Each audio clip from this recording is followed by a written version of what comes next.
तो हुआ कि कुछ और काम निपटा दे। तो पांडवों से भगवान ने कहा, निकल गए होते तो निकल गए होते अब तक, अब रुक गए हैं तो एक काम और पेंडिंग पड़ा है, उसको निपटा दें। कौन सा काम? कहा 56 दिन आज हो गए हैं, कुरुक्षेत्र के मैदान में एक महापुरुष पड़ा हुआ है सरसैया पर, बाणों की सैया पर, अपने प्राणों को रोके पड़ा है वो, और उसका एक संकल्प है कि मेरा सांवरा निकट हो तब प्राण तुमसे निकले। 56 दिन चाहे 56 महीना चाहे 56 साल बीत जाए ऐसे बड़े बड़े, लेकिन मेरा सांवरा मुरली वाला जब निकट होगा मेरे, उसका दर्शन करते करते तब प्राण छोड़ूंगा मैं। उस महापुरुष का नाम आप जान गए होंगे, भीष्म पितामह। भीष्म पितामह को इच्छा मृत्यु का वरदान था और उन्होंने भगवान से वचन ले रखा था कि ठाकुर जब मैं मरूंगा तब तुमको मेरे सामने होना पड़ेगा। वचन कब लिया था मालूम? ये वचन के पीछे एक छोटी सी कहानी है। भगवान ने वचन दिया था कि तुम जब मरोगे मैं तुम्हारे सामने खड़ा होऊंगा, सुन दर्शन दे रहा हूंगा। वचन कब लिया था? एक छोटी सी कथा महाभारत की है, ध्यान दे के सुनो। महाभारत के युद्ध में एक जब 10 दिन बीत गए और 9 दिन बीत गए और पांडवों के एको भाई नहीं मरे। भीष्म पितामह सेनापति थे कौरवों के 70-75 भाई मर चुके थे 10 दिन में, 9 दिन में 70-70 भाई मर चुके थे 100 में से, और पांडवों के पांचों सेफ, और सेनापति कौन? भीष्म कौरवों का। तो 9वें दिन की जब शाम हुई तो दुर्योधन ने थोड़ा टांट कस दिया शाम को, बाबा तुम्हारे ऐसा सेनापति बनाया है मैंने, तुम चाहो तो 1 सेकंड में पूरे महाभारत के युद्ध को इंड कर सकते हो, पूरी सेना खत्म कर सकते हो एक बाण में ही, इतनी क्षमता तुम्हारे पास है। लेकिन लगता है तुम मन से हमारी ओर नहीं हो, तन से हमारी ओर हो और मन से पांडवों की ओर हो। तुम्हारे सेनापति हो और मेरे 70 भाई सीताराम हो गए और पांडवों के 5 में से एक को नहीं खिसके अभी, और तुम्हारे ऐसा सेनापति मेरा है। लगता है तुम कुछ भेदभाव कर रहे हो, तन से मेरी ओर मन से पांडवों की ओर। तो भगवान ने, भीष्म पितामह ने एक बात कही कि ऐसा कर दुर्योधन, टांट मत कस, तू जा अपनी बीवी को मेरे पास भेज। मैं जब शाम को, मैं रात को उठता हूँ 3 बजे और मैं साधना करता हूँ, ध्यान करता हूँ 3 बजे शाम को, 2:30 बजे रात को, 2:30-3 बजे मैं जब ध्यान करने बैठूं तो अपनी बीवी भेज दे मेरे पास, मेरे पांव छुएगी, मैं उसको अखंड सौभाग्यवती भव बोल दूंगा ध्यान अवस्था में ही, और तब तेरी बीवी आएगी तो तू अमर हो जाएगा, तू बच जाएगा। जोश में बोल गए बाबा। अब ये खबर फैली, बाबा ने बुलाया है रात में उसकी बीवी को और बोल देगी वो अखंड सौभाग्यवती भव, तो वो अमर हो जाएगा दुर्योधन। अब भगवान तो पूरा हिल गए कि अगर ये वरदान उसको मिल गया दुर्योधन की बीवी को तो सारा गेम पलट जाएगा, कैसे मरेगा पापी फिर। तो भगवान ने क्या किया, रेडी हो गए ठाकुर जी, और वो 1-1:30 बजे उसको भेजा दुर्योधन ने अपनी बीवी को, जा रही थी वो मांगने वरदान। रास्ते में कन्हैया मिल गया उसको, अरे मैडम कहाँ जा रहे? भाभी जी किथे? कहा बाबा ने बुलाया है, वरदान देना उनको है, तो जा रही हूँ पाँव छूने उनके। कहा घड़ी देखियो भाई 1 बजा है, अभी बाबा सो रहे हैं, थके आ रहे हैं, अभी जाओगी श्राप दे देंगे, भाग जाओ अभी, 3 बजे आना। अब वो गई, भगवान डरा दिए कि अभी सो रहे हैं, दे देंगे श्राप तुझको, भाग जा भी। और उसको वापस कर दिया और द्रौपदी को फट से तैयार किया, चल बहना चल चल, बाबा बैठा है ध्यान में, और उसको हमने बैक कर दिया, तुझको दिला दे सिला दो। अब द्रौपदी को रेडी किया और द्रौपदी को पीछे पीछे लेके भगवान चले भीष्म के शिविर की ओर। अब द्रौपदी चप्पल पहने थी और चप्पल खटपट हो रहे थे, तो भगवान ने कहा इसको निकाल दे, खटपट करेगी बाबा आंख खोल देगा, आंख खोल देगा तो मामला से बिगड़ जाएगा। तो चप्पल द्रौपदी के भगवान ने ले लिए, अपने पीताम्बर में उनको लपेट लिया और बगल में दबा लिया और कहा मैं गेट पे खड़ा हूं, तू जाके धीरे पाँव छू, खाली बस बोलना कुछ मत, खाली पाँव छू। अब चप्पल दबाए ठाकुर खड़े गेट पर और द्रौपदी अंदर गई, भीष्म के पांव छुए। अब उनको तो इंतजार था कि वो भानुमति आ रही होगी दुर्योधन की, अब उनको वही कल्पना थी मन में कि वो आई होगी, प्रणाम कर रही है। आंख नहीं खोला और जो प्रणाम की वो खन की आवाज चुड़ियों की हुई, उसको लगा वही आया है, वही आई है भानुमति। आशीर्वाद दे दिया, आंखें मूंदे मूंदे, अखंड सौभाग्यवती भाव। और आशीर्वाद दे दिया तब द्रौपदी बोली, बाबा आपने जो कहा है ये सही होगा, क्योंकि आपने आज ही प्रण किया है कि कल मैं अर्जुन को मारूंगा। अर्जुन को अगर आप कल मार देंगे, पांडवों में से अर्जुन को भी एक भी मर गया तो मेरा सुहाग अखंड कहाँ बचेगा। जो प्रतिज्ञा किए हो आज शाम को वो सही होगी कि ये वरदान सही होगा, अखंड सौभाग्यवती भव। तब भीष्म ने कहा तू कैसे आ गई? तू बीच में कहां? मैं तो बुलाया था उसको, तू कहां से आ गई?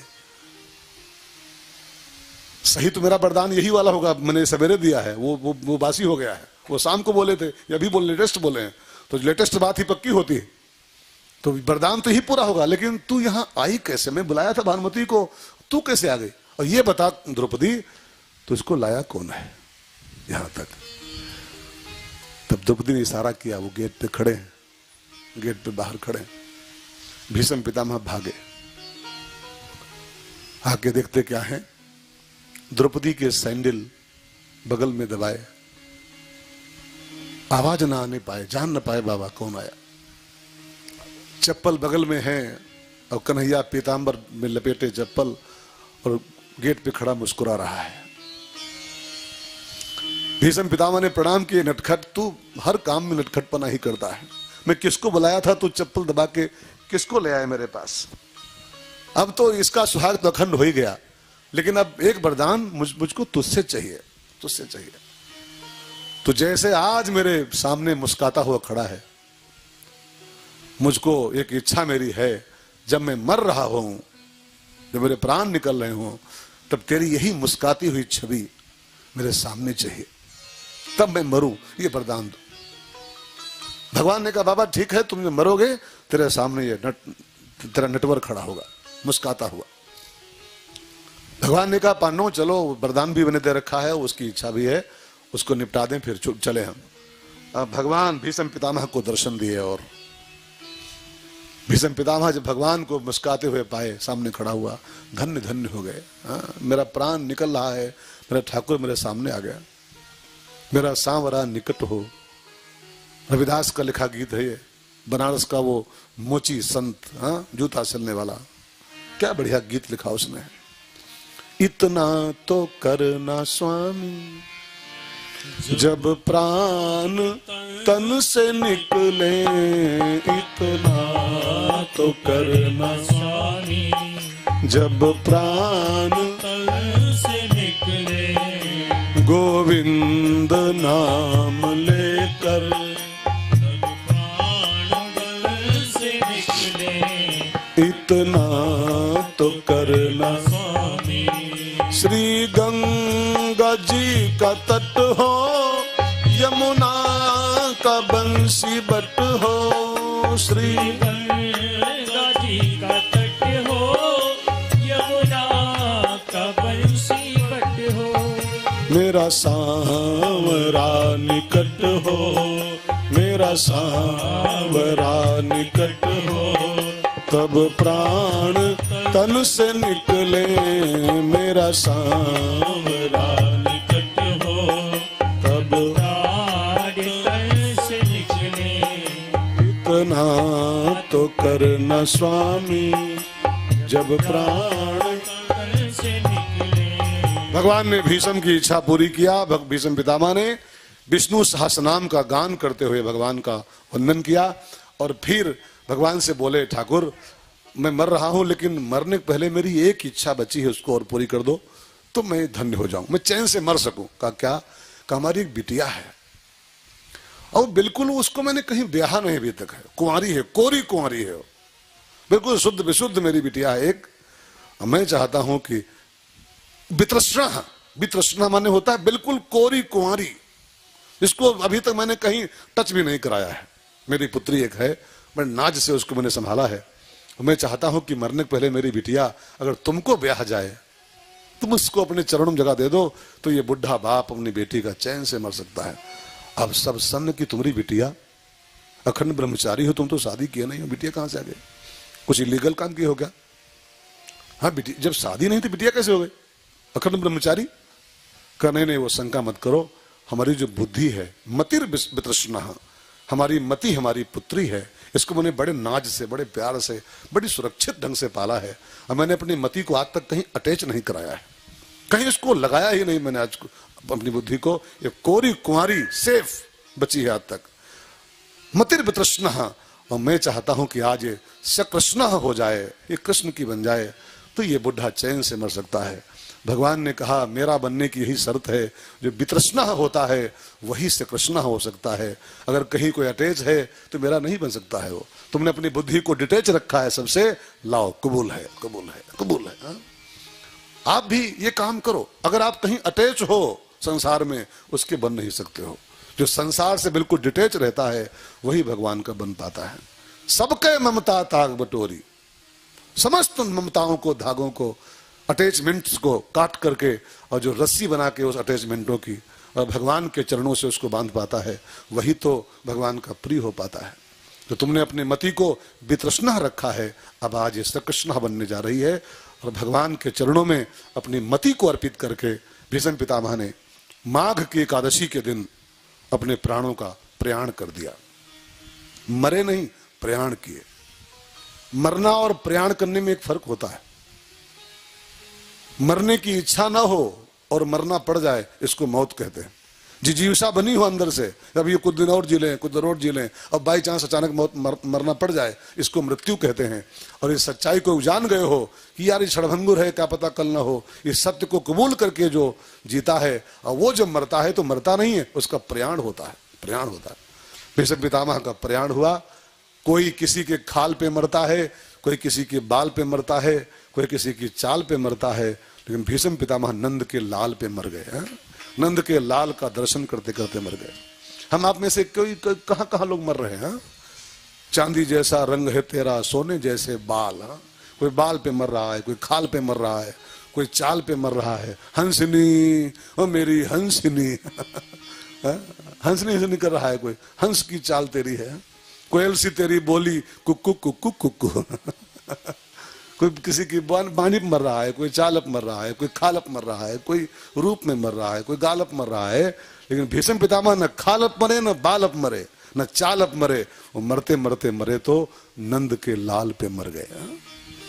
और ध्यान देना, खाल बाल पे मरने वाले तो मर ही जाएंगे, लेकिन नंद के लाल पे जो मरता है वो मर के भी अमर हो जाता है, अमर हो जाता है। भीष्म पितामह मर के भी अमर हो गए संसार में। मेरी भी आपसे विनती है यार, मरना ही है तो यार खाल बाल क्या मरना किसी की। मरना है तो मेरा दिल, मरना ही है तो यार उस पर शहीद हो जाओ, कुर्बान हो जाओ इसके ऊपर।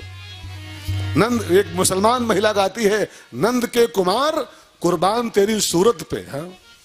नंद के कुमार कुर्बान तेरी सूरत पे, हाँ तो मुगलानी हिंदुआनी हुए रहूंगी मैं, मुसलमान महिला हूं मैं, लेकिन हे नंद के लाला तेरे मोर मुकुट पर मैं शहीद हो रही हूं। आजा मेरा दिल तुझ पे कुर्बान, मुरलिया वाले रे, मेरा दिल तुझ पे कुर्बान, मुरलिया वाले, मेरा दिल तुझ पे कुर्बान, मुरलिया वाले रे, मेरा दिल तुझ पे कुर्बान, मुरलिया वाले रे, संवरिया प्यारे रे, मुरलिया वाले रे, संवरिया प्यारे रे।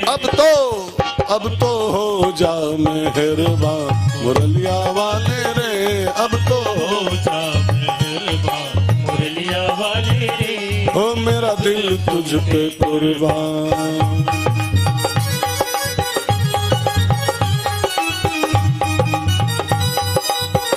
ताली सेवा करते हुए भाई बहनों,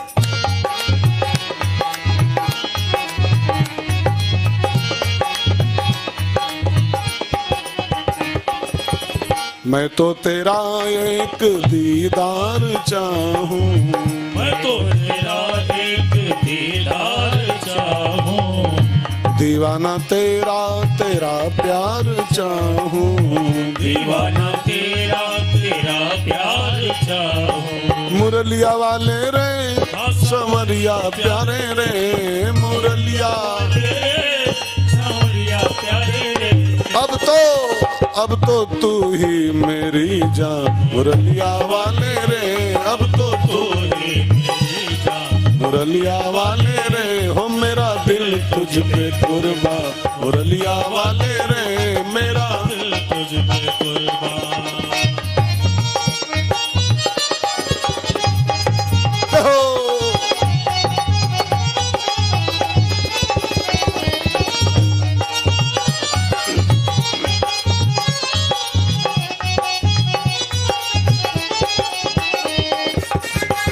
चाहे कुछ भी कहे ये जमाना, चाहे कुछ भी कहे ये जमाना, पागल हुआ एक तेरा दीवाना, पागल हुआ एक तेरा दीवाना।